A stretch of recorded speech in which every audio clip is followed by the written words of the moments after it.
Sorry, we're closed.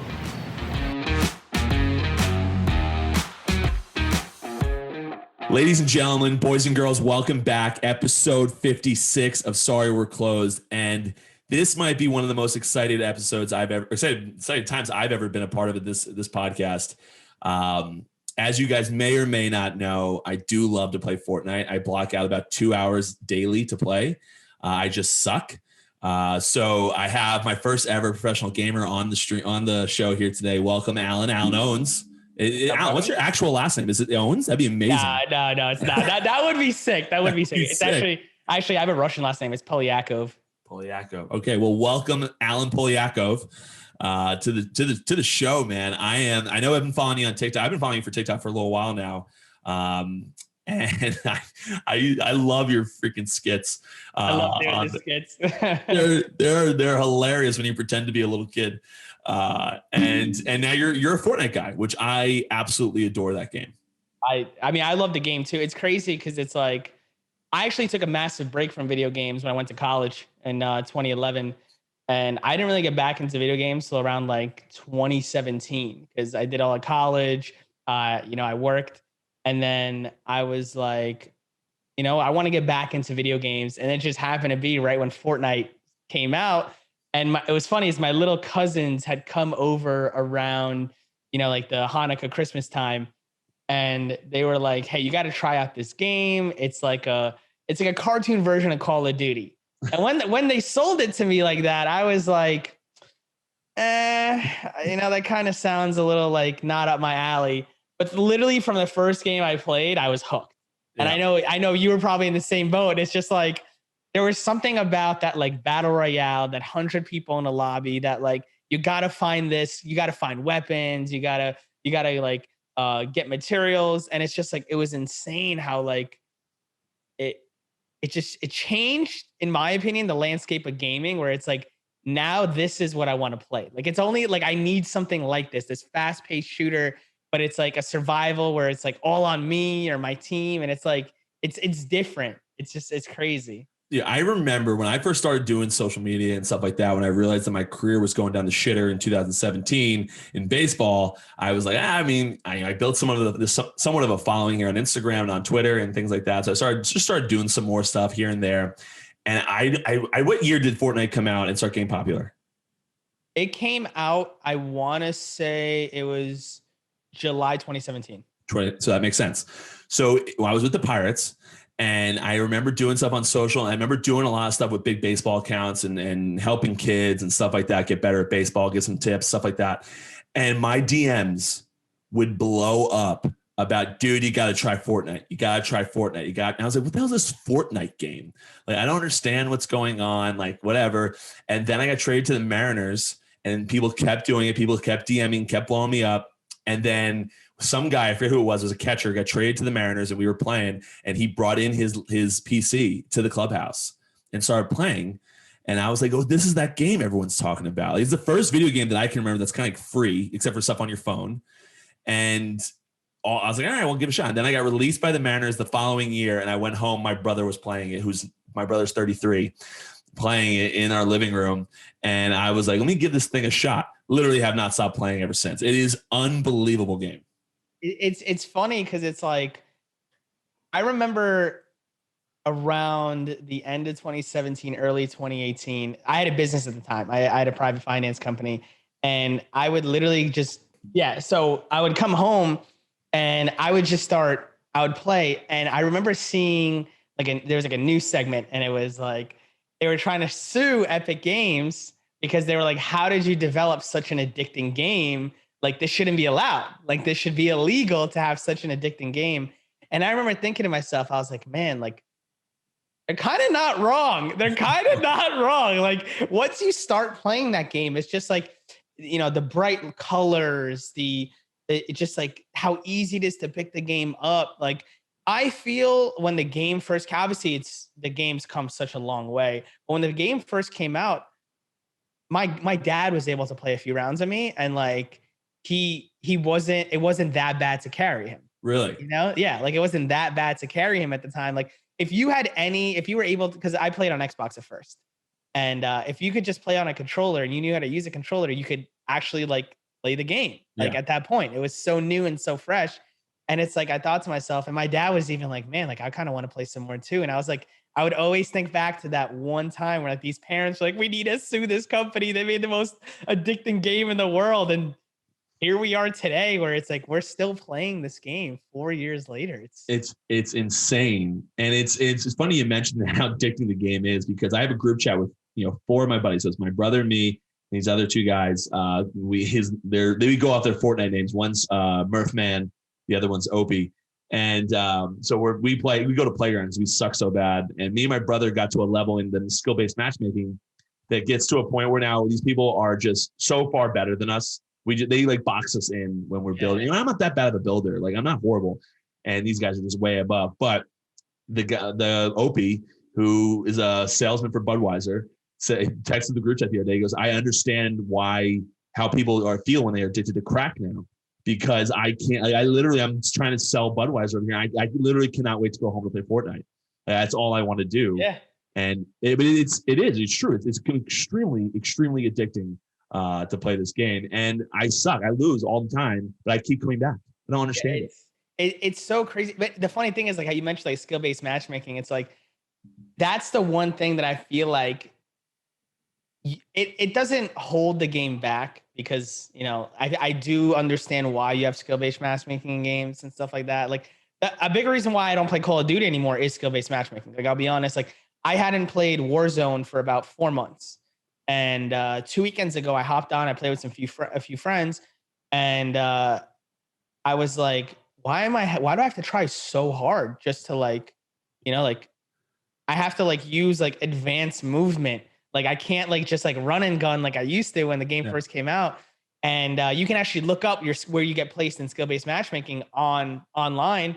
And I'm getting put in the top 1% lobbies in the world. And I'm like, I haven't played this game in 4 months. Jeez. And you're putting me in the top 1%. And I tweeted about it the other day. And I was like, this is just, it doesn't make any sense how you're putting me.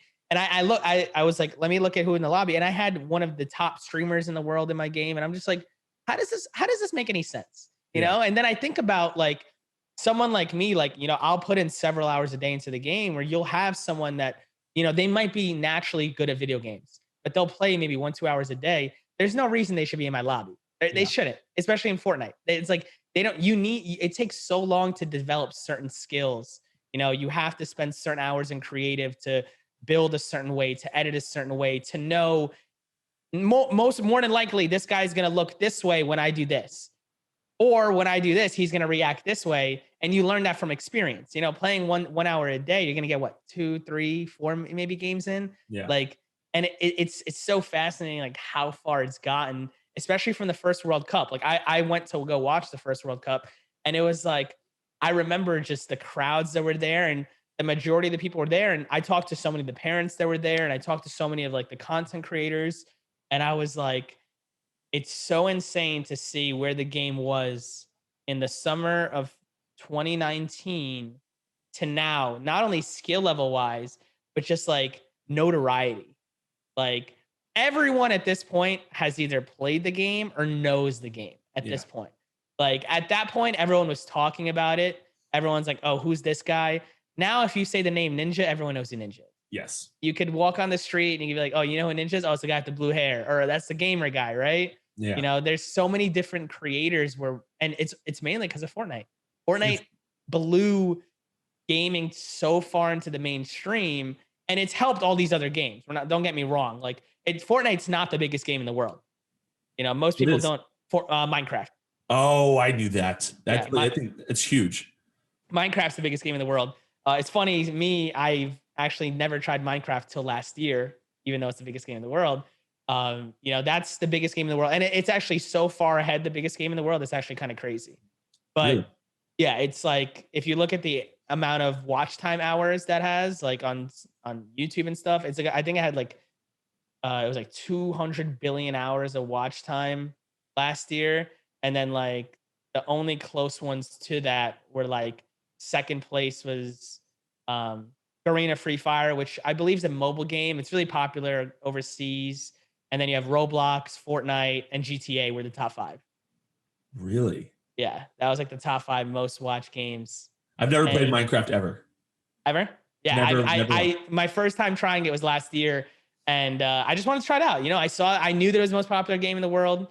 I do believe Roblox is gonna be up there very soon. Yeah. Because I think the statistic for that was like of 7 to 12-year-olds that have internet access, like, and their parents allowed them to play, I think it was like 78% of them play Roblox. And what's Roblox? I don't even know it. Roblox is, so it's a platform. Like, you have to think of it as a platform. Yeah. So, and basically people develop games, and it's like you're a little block character and you can play like different games. A lot of it's like, imagine if you put mobile games on the PC, like they have like Bubble Simulator, they have like a roller coaster tycoon type stuff. They have a wannabe Fortnite. They have a wannabe Call of Duty. Bless you. Thank you. A wannabe Call of Duty. They have it's endless opportunities. They're actually going public this year. Really? Oh yeah. I'm gonna invest a lot of money in that. I'm gonna put a lot. So it's not just a singular game. It's like a whole network. It's a platform. It's literally a platform. Right. Yeah, and like they have I'm telling you, like, you should check it out after we talk. You're gonna be like, what is going on? You can free to download, or is it? Yeah. You can get the Roblox. So you get the Roblox launcher, and then you go on the Roblox website, and then you go through all the different games. Some of them are paid, but like the paid ones are like insanely, because the developers like put a lot of effort into them. Like there was this one where I thought it felt like a 3D game. Really? Like it was like an escape from like an asylum. And I was like, this is like a $3 game? No way. It felt like a $60 game. And that platform, like, as long as you can literally apply to be a developer and you can just develop. Really? It's sick. Like, and though, like Minecraft, the same thing. Like, there's endless possibilities. They're mod for it. Like, they mod that game. You can do a million different things. Texture packs make it look different. It's like Fortnite's going in that direction. Yeah. Like, creative is no longer just let's hop into the playground and play against each other. They have escape rooms, death runs, different game modes.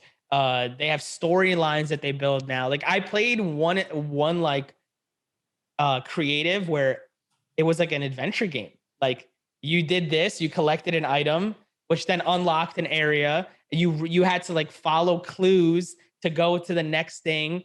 Then you had to eliminate a boss. So you had to get his weapon to do this and that. I was like, I spent 40 minutes on it, and I was like, this is sick.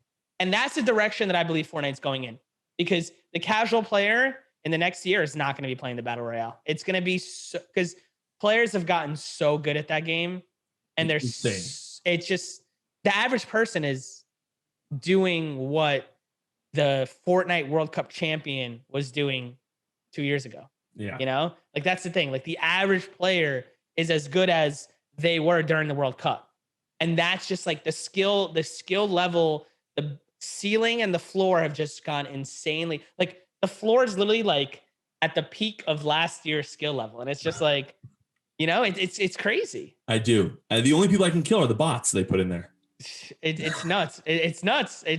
And I think about it all the time, and I'm just like, man, like, now when I play the game, it's like I have to try my hardest to like play. And it's like, well, man.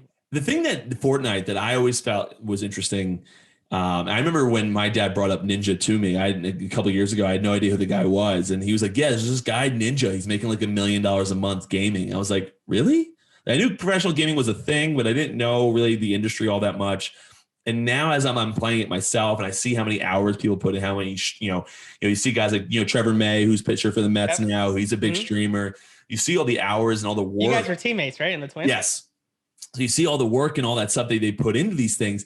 This is now on par. It probably already was, but now that it's mainstream, more people know about it. It's on par with trying to become a professional baseball player.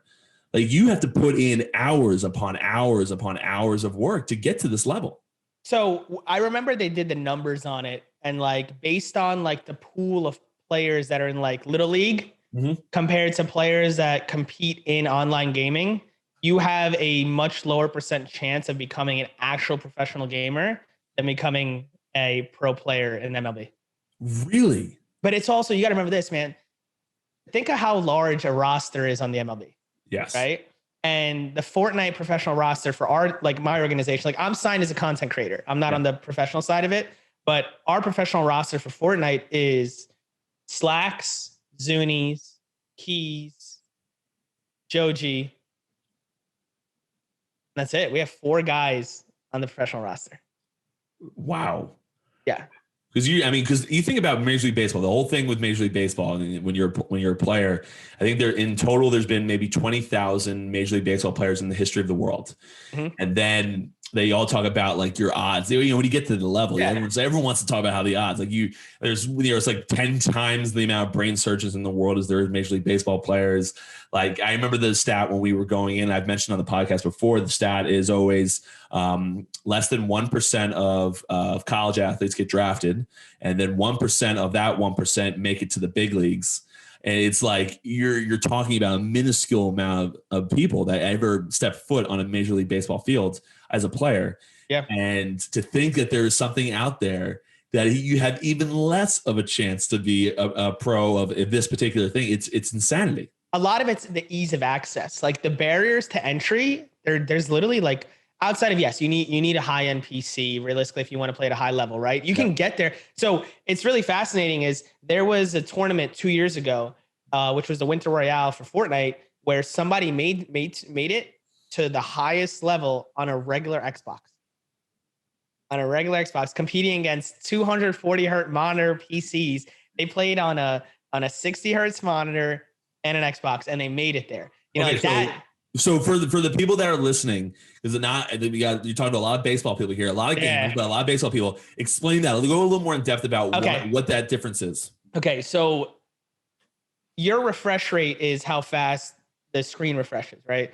And you have on a TV, for example, and like a console, the highest refresh rate you can get is 60 FPS, right? You get 4 times that FPS on a high-end PC, as well as your processor, which is a CPU, is significantly stronger than when you have an Xbox. So it's literally like saying that you're going to play with a wiffle ball bat in the MLB. Wow. Like realistically. And this guy got to the big leagues with a wiffle ball bat. Yeah, this guy got to the big leagues with a football bat, realistically, and the chances that are very minuscule, but you also got to remember, like, so in something like Fortnite, there is RNG. RNG it's a random number generator. So there is somewhat of like a luck situation, right? Like if I land with you and we land in the same location and I end up getting a shotgun and you end up getting a pistol, there's a much higher chance of me eliminating you than you eliminating me. Of course. And, sometimes the luck goes in your favor, but just to get to that level, like a lot of people always say, oh, you need a lot of luck. The skill and the ability to limit the luck factor playing against you is really what separates a lot of these players, because skill level wise, I'll be honest, there are a lot of players that are at that top skill level, but it's the IQ and it's the understanding and it's the limiting certain factors working against you. Like certain players understand how to rotate in a game and how the map works and how, I'm going to get to this circle before everybody else, or I'm going to wait because if I get there first, everybody's going to try to get me now. And it's like, it's the hours that they put in. And the fascinating thing is most of them are teenagers. Like they're teenagers. And the one thing that I always give so much respect to the professional players in Fortnite is when I was 14, 15 years old, my mom had to force me to go to practice. Get up, you have practice at 6, get your cleats, get your bag. Like I played like every single sport growing up. And I remember like, she's like, well, it's a pitching day for you. We got a towel drill today and stuff like that. And I'm just like, I'm like, I just want to play the game, right? Like, I'm sure the feeling when we were growing up. At 14 years old, to have the mindset to every day for 12 hours a day, grind your craft, get better at it. I give so much respect to these kids. Like, oh, for sure. So many of these pros, obviously on a social level, some of them are super immature. They say some of the stupidest things in the world. Mm-hmm. But to have the professionalism to know I have to get up today for 4 hours. I have to work on my mechanics to make sure that I don't fall back on a mechanical level, because a lot of it is, how fast can you move your mouse to a certain place, clicking in the right places, your hand speed and stuff like that, your fingers, how fast are they to reacting to certain situations? They do that for 2 to 4 hours a day. Then the next 8 hours, they're practicing in game for every single situation possible. Like 14 years old, I'm sorry. I played Xbox, and if I had a bad day, I'm getting off. I'm not winning like 4 games in a row. I'm done. Screw this. I don't want to play. They could have a terrible day. They're still working their asses off. And like, that's how you get to that 1%. And that's why these teams, like when you're talking about like the tier 1 teams, there's a small level of tier 1 teams. Like there's maybe probably 5 to 10, maybe 12 teams in the tier 1 level, and they hold maybe 4 to 6 people on their roster. Like there's realistically 100 to 120 actual professional Fortnite players that are signed with a professional contract.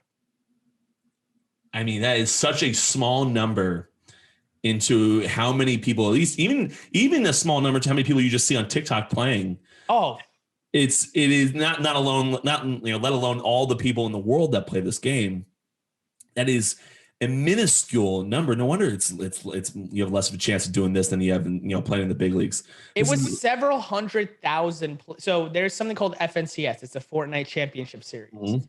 I don't remember the exact number. It was a few 100,000. I want to say 300,000 people played in it last season, and 100 people make it to the finals, make money. You got to think about that.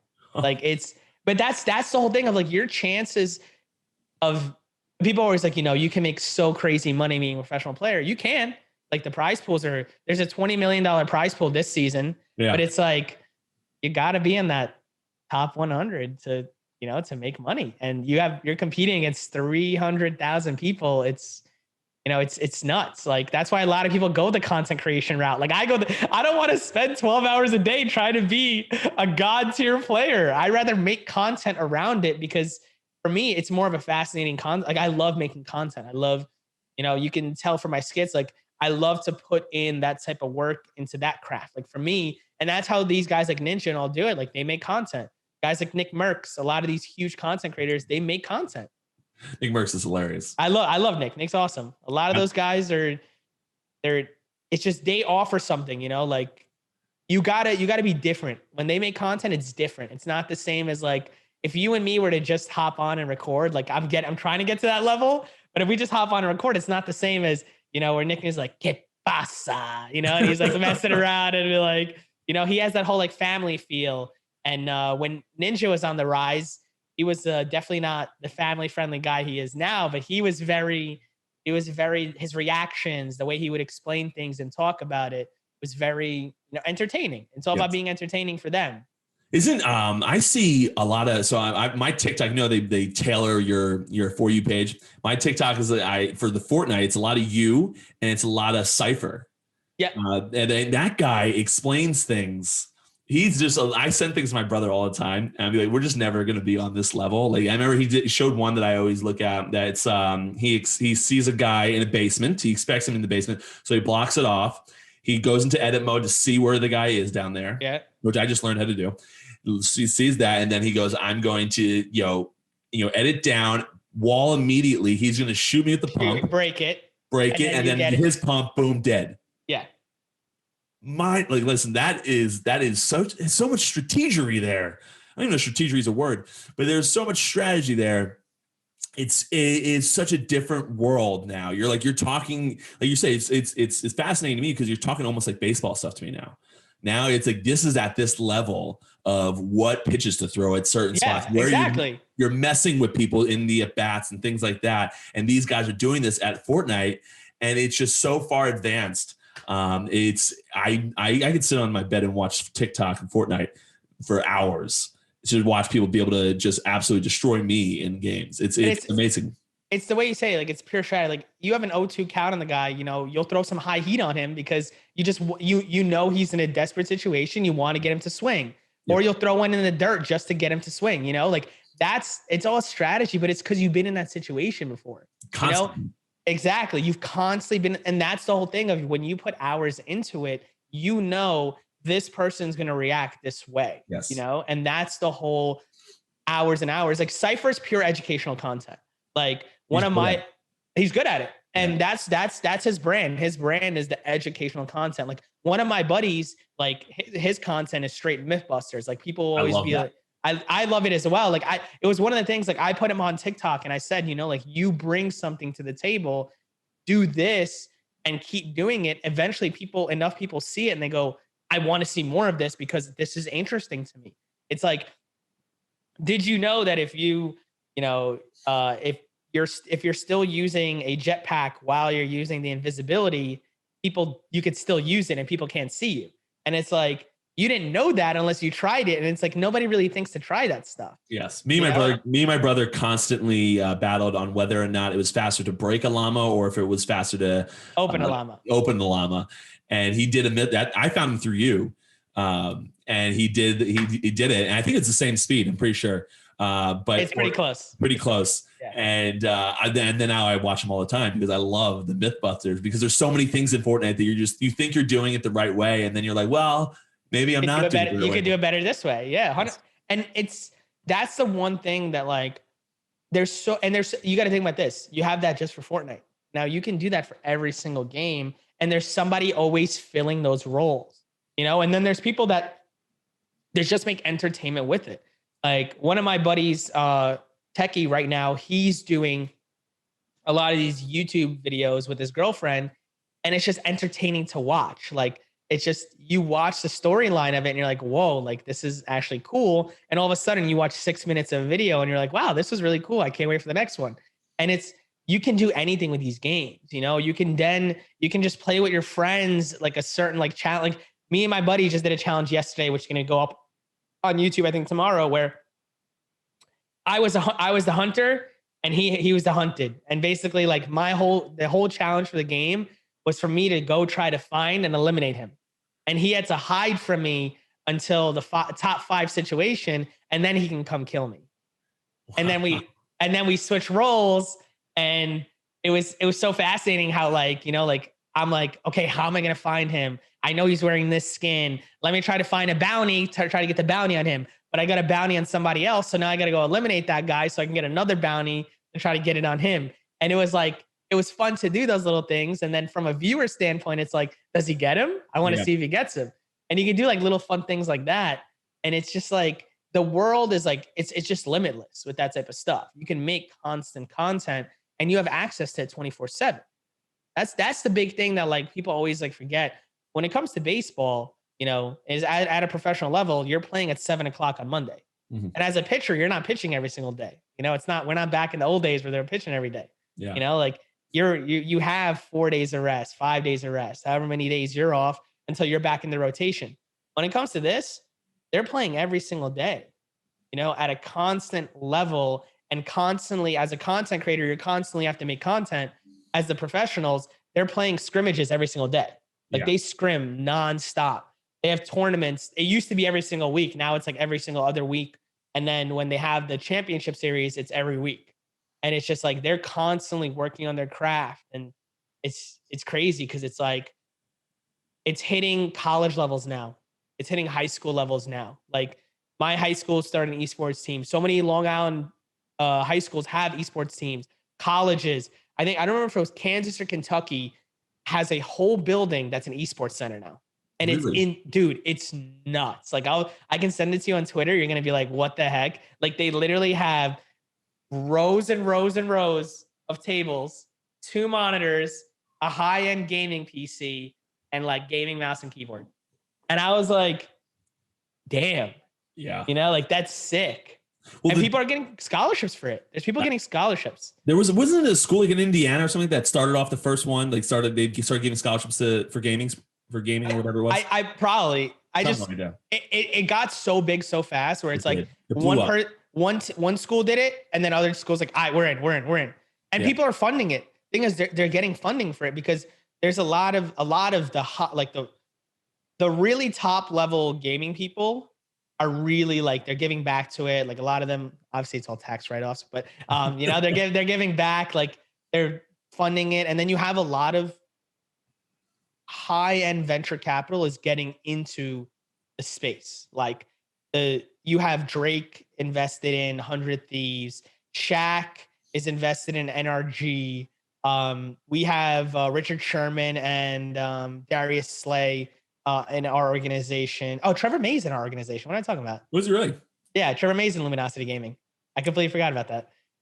Hopefully he's not mad. Hopefully he's not mad at me if you watch this. But yeah, he's in Luminosity, and it's just like there's so much like outside money now coming into it, where like it reached it, like the esports scene and gaming reached $1 billion as an industry last year, and it's only going to go up. Yeah, like this is realistically $1 trillion industry, and it's just like you got some time to get there, and but I think by the time we're like parents and grandparents, like it's going to be so far advanced.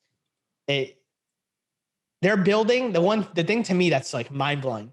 They're building esports arenas for professional leagues in major cities, like actual arenas.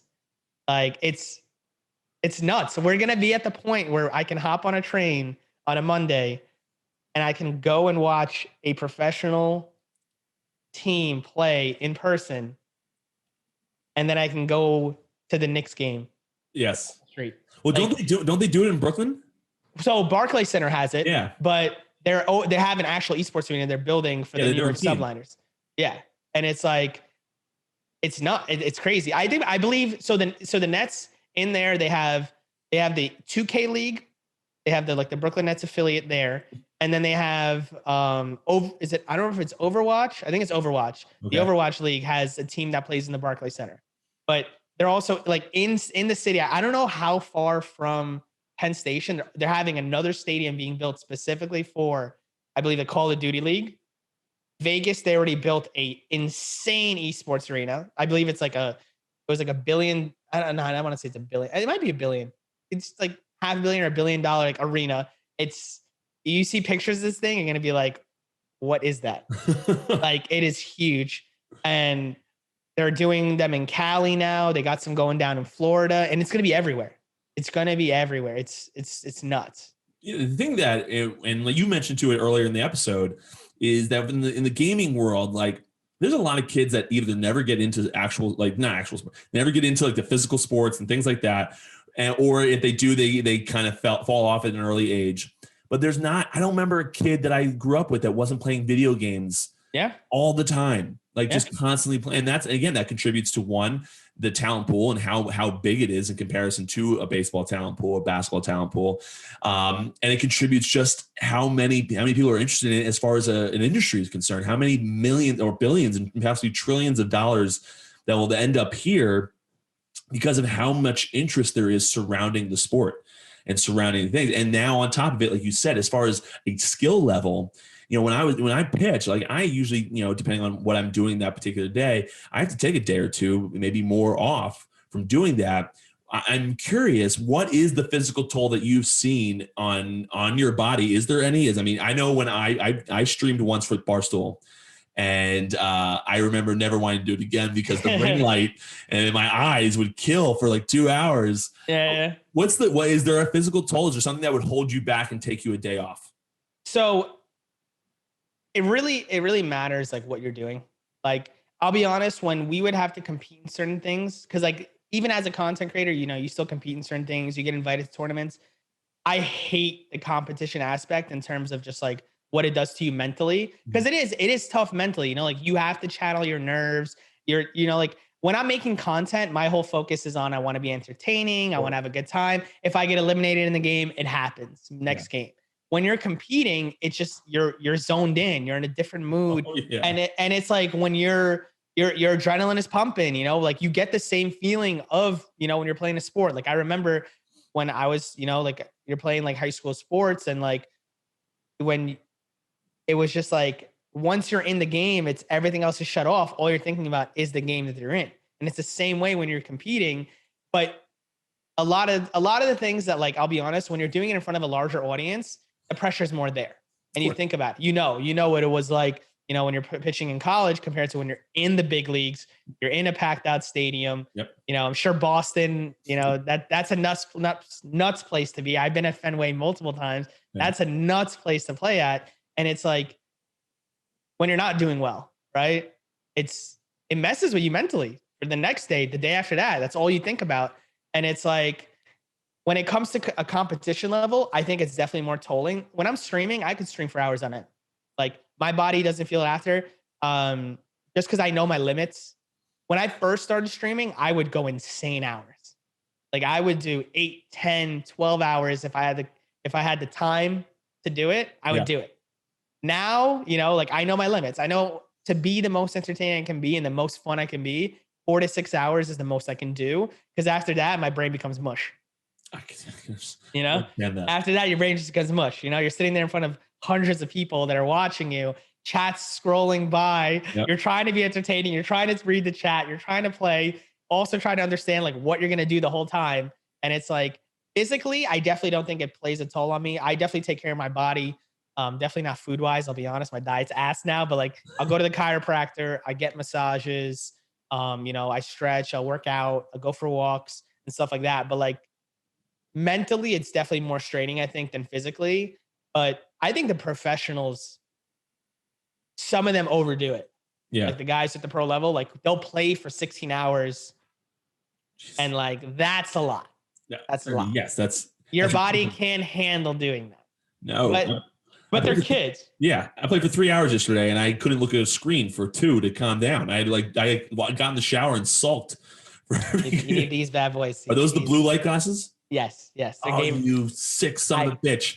I'll talk to my sponsor. I'll see if I can get you one. Oh, I would love them. I've heard my girlfriend actually, because my girlfriend looks at screens all day for her job. She is not a professional gamer, but she does stuff in the medical offices, and she just got blue light glasses as well. And it's supposed to help you. Most people, and this is a funny thing, because my first person that brought it to me is my brother. My brother's a strength coach for the Lakers, and did a lot of stuff with the Arizona Diamondbacks and all this stuff. So he knows his stuff, and he got blue light glasses because he goes, people think that when their neck hurts or this or that hurts, it's because they're looking down or they're doing this. In reality, it's the light. The way you're straining your eyes is straining your body. Yeah. And if you got these glasses, it's supposed to significantly improve everything. Yes, 100%. Yeah. So that's what so I see you wear glasses on your streams. That's what you're wearing, blue light glasses. Yeah. And like, I'll be completely honest. Like I definitely neglect it sometimes. I'm bad. Once they start hurting is when I put them on. But it's like, you shouldn't even get to that point. You should just wear them so you don't get to that point. But like, I'm one of those people where it's like, once they start hurting is when I throw them on. It's like, but yeah, I'm on that level. Yeah. I think that as long as you're taking care of your body, you really shouldn't feel that strain, but it's like, you gotta get used to it at first. Yeah. Like when I did 10 hours, 12 hours, yes, my body would ache. And like, then you learn how to take care of your body. You learn, I got to go to the chiropractor, like you're sitting at a chair for 10, 12 hours, your body, you slouch, you move, you're not sitting in the same position. You got to see the chiropractor. You got to go get massages. You got to take care of your body. Go for a walk. I would take mental breaks all the time. Like I'd be like, hey guys, like I'm going to go for a walk real quick. And I'll go take a 15, 20-minute walk, come back, refresh, then sit down and play more. Listen, you definitely need that. So now the last thing I want to talk to you about, and I know I've been in your DMs all the time. We're texting you, asking to do stuff. We got to do something. I don't know what it is yet. That we got, especially you're amazing at Fortnite, and you do the entertaining, the content stuff. I get blown up all the time on my own socials about talking about, what the games I play. I mean, I have probably got like 6,000 requests to be my friend on PlayStation. So listen, I think a lot of the people that follow me and a lot of people that, I'm sure follow you, they love gaming, and I want to do something with you. As far as content and things like that, and we just be able to roll some stuff out there. I think it'd be a lot of fun, and I would absolutely love to play Fortnite. I tell you, I'm always free. I know you are. When. There's no way you're always free. You see, you're streaming all the time. You're not always free. But the thing is that you can hop in whenever I'm playing. You can just be like, hey, like, are we playing today? And yeah, I can hop in. Like, I mean, today I'm making a submission at PSA. I'm sure already. I love cards, but I'm making a submission at PSA. I love cards, but I'm making a submission at PSA today once we finish this. But like, other than that, like. My routine is I make content, I play the games, I make more content, I go try to collect my cards, and that's it. That's literally my life. That's speaking of cards, you showed me yesterday that there's a card for me on eBay, was it? Here we go. Gotta hype himself up. It's for $460. I thought you were gonna come back and be like, yeah, it's $15. I mean, it's your out of 5 rookie draft picks auto. I mean, there's only 5 of those in the world. You were a first round pick. Like that's not a. But I played for 15 minutes in the big leagues. It's not like I was there for 10 years. Like, listen, Anthony Bennett's the biggest bust of all time in the NBA, and his 1-of-1 rookie prism, I think, is right now. I think has like a couple days left on the auction. Is at like $45,000. Well, here's a question, Alan. Does him being the biggest bucks raises? Yes. So that's the conversation a lot of people have. Does being that meme of being the biggest bust have that price tag? It could. There might be that one collector that has that. You might be in that conversation. I might be. I mean, the biggest thing is it's like you don't find like super short prints are hard to find. Like you find a number and it's 5 out of 5 too. It's literally the last out of the 5. So it's like, and I didn't see any of them. So they probably looking like there's none of these online right now. I have the only one. Let me set the market for it. So somebody's setting a market for your red refractor card. God, maybe I'll buy it. Maybe I'll buy my own card. I was literally very close to buying it and being like, I hold something of yours. If you want this, you'll be like 60 years old and be like, listen, you want your red refractor? I want a couple $1,000 at this point. Return on investment here would be amazing. Yeah, 100%. That's why I've been bothering you about it because you keep up with everyone. Yeah, listen. I've heard about the card game being immensely popular, not just for fun, but for the ROI on it. I heard is insanity. It's crazy. Is growing up as a kid, I was very into sports cards. My dad got me into sports cards. Anytime, like if I had a travel baseball game and I was pitching, if I won, he would take me and get me 5 of the dollar packs because packs were like nothing back then. He'd be like, listen, you win today, I'll get you 5 packs. When I played AAU basketball. He's like, you win today, I'll get you 5 basketball packs, and it was like $1. So to him, it was like nothing. And it was motivation for me knowing, hey, if I win, after we get McDonald's and I get 5 basketball packs and I get to open a McDonald's, and like that was a lot of fun. And now it's like, as I get older and like, I was like, man, like I love the hobby more than just the investment of the hobby. Yeah. Like I'm definitely more of a hobby collector, but there are certain players where I will get knowing that it's a long-term investment. Like I know that, the Wander Franco, the Jordan Alvarez, the Luis Robert, all these guys, like, they're long-term investments. They could potentially be the next Trout. Like that's where I told you I was upset that I sold my Juan Soto's. Seriously. Like that could be the next biggest hitter of all time for all we know, and it's like all you're doing, like you're buying stock in these players. That's the one thing. That's the way I always tell people now, where they're always like, like, why do you love collecting cards? And I'm like, it's the same thing as buying stock into players you love. Like I'm a Phillies fan, so I have my Rhys Hoskins cards. Like I have an insane amount of his cards. I have his rookie auto numbered to 10. I have like some insane cards of those players, and it's like, baseball is the biggest hit or miss sport. Yes. You can be in the league today, you can be out of the league tomorrow, and you could be. I know. Yes, but the thing is, you could be one of the best players in the league today and still out tomorrow. Yeah. It's just the way that sport works, and there's always the next guy up in a sport like that. Compared to like a basketball, the best players, who the best players are. Like you have 5 guys on the court, 12 men on a roster. It's much easier to hit, a Donovan Mitchell, I have Zion Williamson right here. Like, that Zion's the next big star in this guy. Like, oh yeah. Who the next big stars are just by their skill level. When it comes to like a pitching, like I love Dustin May, for example. The guy might not even be in the rotation this year. He might not. I mean, he's on a ridiculous team. Yeah. But he might not be. And you never know. You have no clue how these guys pan out. You have no clue how these guys pan out. I've always been, and I talk about it a lot when I'm on with Barstool on the Section 10 podcast, which is the Red Sox one. We talk about a lot as far as, what do I value, whether or not prospects or big league guys. And I say and just like I echo the same sentiment you have, is that prospects are so hit or miss. Like, I mean, I'd rather go pay for Mike Trout than try to bet on someone becoming the next Mike Trout. It's 1 in a million. I agree. Yeah. Even though his price tag's out of this world. That's why I'm furious that the Red Sox let Mookie Betts go, because when are we going to get another Mookie Betts? It's not like he grows on trees. Yeah. I'm the same way. And don't get it started on Boston right now, because they annoy the hell out of me. But I mean, in the card world, let's talk about a prospect that the Red Sox have that I was sold on. I bought a lot of him, was Devers. Oh, geez. I'm not surprised about a lot of him. I would have told you to if I was playing him. I bought a lot of Devers. I was sold on him. I was like, this is the guy. And it's just, I mean, he looked like he was that guy. When he hit that walk-off home run off Chapman, I was like, wow, my cards are about to explode. Like, this is the guy. I think it was like I think it was an 0-2 count when he hit. Something like that. It was like an 0-2 count. And did he go lefty, oppo? lefty. It was, yeah. And I was like, there's no way that went dead center, gone. And I'm like, this is the kid. This is what it looks like when a star is born. And yeah, listen, I think you still have a chance with Devers. I think the bet the Red Sox are making right now is on Rafael Devers. I think that's why they let Mookie go in the long term. I think that they want their next big contract. I think they're giving to him. They're preparing for that. I think that's the guy they want to build there, and that's how it was when I was in Boston. That's when I was playing for them. That was even the thought process then was that when the Rafael Devers came over from the Dominican Republic at like 16 years old to play instructional league here when I was in Boston.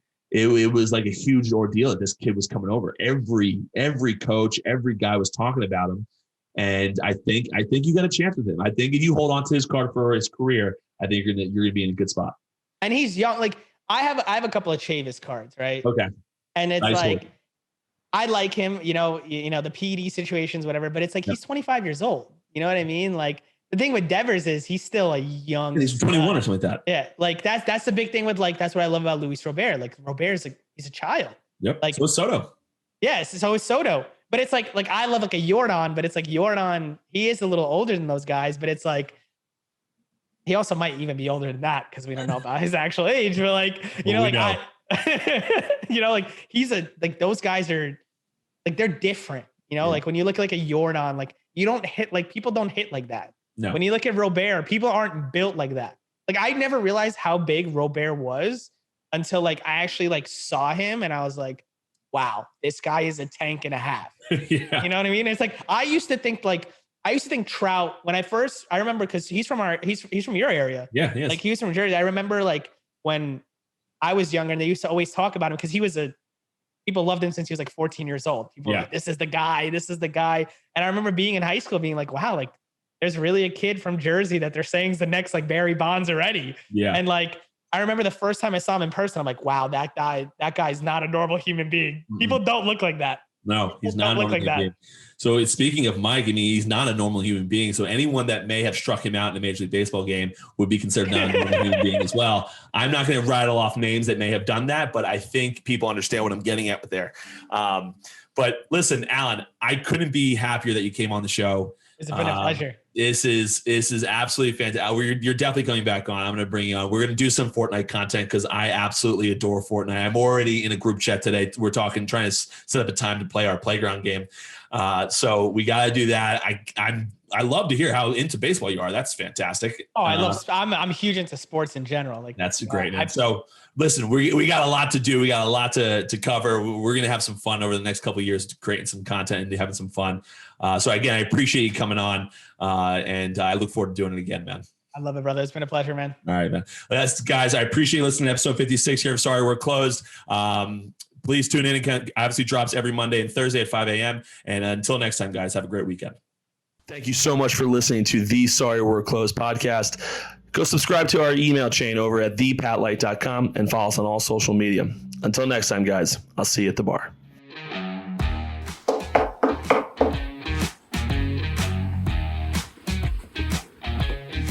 Sorry, we're closed.